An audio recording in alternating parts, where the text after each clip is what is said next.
ជាអាឆារយៈមែនព្រះសក្យមនីចេតិយយ៉ាអ៊ីទីយ៉ូឬក៏ហៅថាដុំថ្មមាសដែលតម្កល់ព្រះកេសាតែមួយសរសៃគុណរបស់ព្រះពុទ្ធនៅក្នុងរដ្ឋមន្តនៅតែអាចទប់ទល់នឹងគ្រោះធម្មជាតិបានបើទោះបីជាគ្រោះរញ្ជួយដីផ្ទួន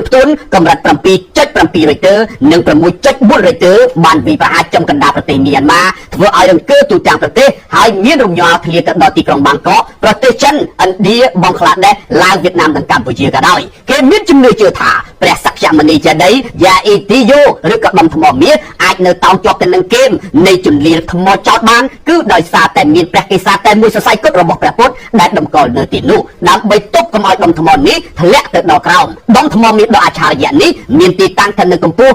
1100 ម៉ែត្រពីលើនីវ៉ូទឹកសមុទ្រលើកំពូលភ្នំយ៉ាអ៊ីទីយ៉ូដែលមានចម្ងាយប្រហែលជា160 គីឡូម៉ែត្រពីទីក្រុងយ៉ាន់ដននិងជិត600 គីឡូម៉ែត្រពីចំណុចចាប់ផ្ដើមនៃរញ្ជួយដីកាលពីរសៀលថ្ងៃសុក្រដែលធ្វើឲ្យរង្គើទូទាំងប្រទេសមីយ៉ាន់ម៉ាហើយអគារកម្ពស់ 30 ជាន់នៅក្នុងទីក្រុងបាងកកដែលមានចម្ងាយប្រហែលជា 1000 គីឡូម៉ែត្រពីចំណុចផ្ដើមនៃរញ្ជួយដីទៅហើយនៅតែបាក់រលំនោះកាលពីដើមទសវត្សរ៍ទី 20 ដុំថ្មមាសអណ្ដែតលើអាកាសមួយដុំនេះគឺធ្លាប់ជួបគ្រោះរញ្ជួយដីម្ដងដែរក៏ប៉ុន្តែនៅតែមិនធ្លាក់ដូចគ្នាដោយបាក់ត្រឹមតែកំពូលព្រះសក្យមនីចេតិយតែប៉ុណ្ណោះត្រង់ចំណុចនេះហើយដែលធ្វើឲ្យគេកាន់តែមានជំនឿលើដុំថ្មដ៏ស័ក្តិសិទ្ធិនេះដោយសារតែមានអំណាចដ៏អស្ចារ្យរបស់ព្រះពុទ្ធគ្រប់គ្រងដោយឡែកងាកទៅមើលទីក្រុង Zagang និងទីក្រុង Mandalay ដែលជាតំបន់រងគ្រោះខ្លាំងទី2រញ្ជួយដីវិញបើស្ដាប់តាមព័ត៌មានគឺគួរឲ្យសោកសង្រេងជាទីបំផុតដោយសារតែឥឡូវនេះគ្រប់ទីកន្លែងធំក្លិនស្អុយដែលភាយចេញពីសពដែលជាប់ទៅក្នុងគំនរបាក់បែកគណៈអ្នកស្លាប់មានការកើនឡើងរហូតដល់ជាង 1007 នាក់ទៅហើយក៏ប៉ុន្តែបើយោងតាមភ្នាក់ងារអង្គការពុទ្ធសាសន៍សហរដ្ឋអាមេរិកបានប៉ាន់ប្រមាណថា